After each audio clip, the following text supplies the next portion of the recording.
Hello বন্ধুরা, welcome back to my channel. তো আজকে আবার একটি নতুন ভিডিও নিয়ে চলে এসেছি। দেখো, এখানে আমি ফুল এঁকেছিলাম, তো এটা ফুল দিয়ে একটা বেসিক্যালি ভিডিও ছিল। আর এখানে দেখো গাঁদা ফুল এঁকেছি। আর পাশে কি কি আছে, টিউলিপ আছে, গোলাপ আছে, আর নিচের দিকে দাঁড়াও দেখাচ্ছি কি আছে। তো এই যে গাঁদা ফুলটা ফার্স্টে আমি দেখো রং করে নিচ্ছি। তো তোমরা কমেন্টে জানাবে ফুলগুলো কেমন হয়েছে।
বন্ধুরা দেখো, এখানে আমার গাঁদা ফুলটা রং করা হয়ে গেছে। আর এখানে হচ্ছে টিউলিপ ফুলটা রং করছি। তো টিউলিপটা রং করা কমপ্লিট। এবার হচ্ছে গিয়ে পাতা শেডটা দিয়ে নেব। উপর থেকে আমি হালকা সবুজ দিয়েছি, আর নিচের পাতা নিচের দিকটা যেহেতু একটু ডার্ক হয়, তো নিচের দিকে ডিপ সবুজ দিয়ে আমি এটাকে শেড দিয়ে নিচ্ছি।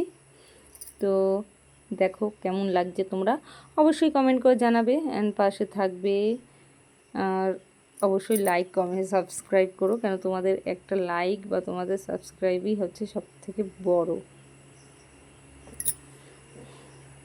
তো এই যে এটা হয়ে গেল ফুলটা। এবার হচ্ছে গোলাপ ফুলটা রং করব, না এবার পদ্ম ফুলটা রং করছি। তো দেখো পদ্ম ফুলটা করছি।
এবার দেখো বন্ধুরা, গোলাপ ফুলটা আমার রং করা হয়ে এসছে।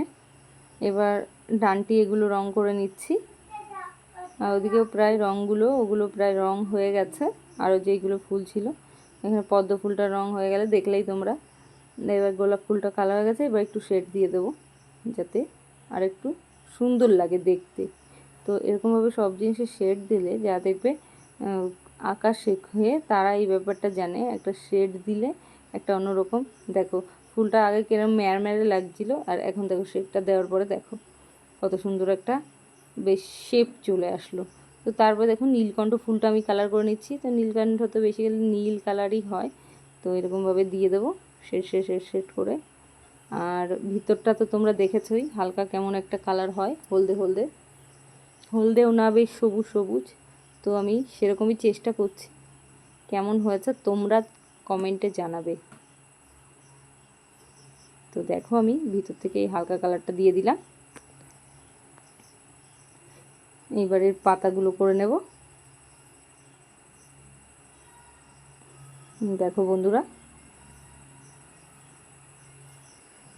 এবারে এখানে একটু শেড দিয়ে দেবো ডিপ সবুজ কালার দিয়ে।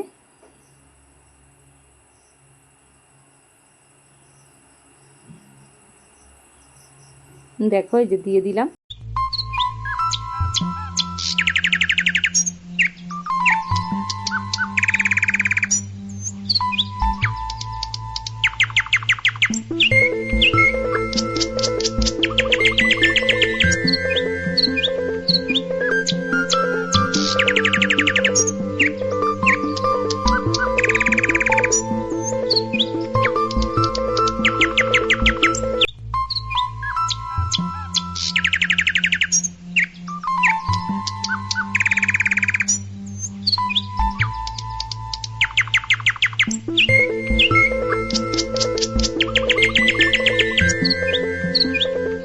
তো এই যে বন্ধুরা দেখো পুরো ভিডিওটা কেমন হয়েছে অবশ্যই তোমরা কমেন্টে জানাবে। Tata, bye bye.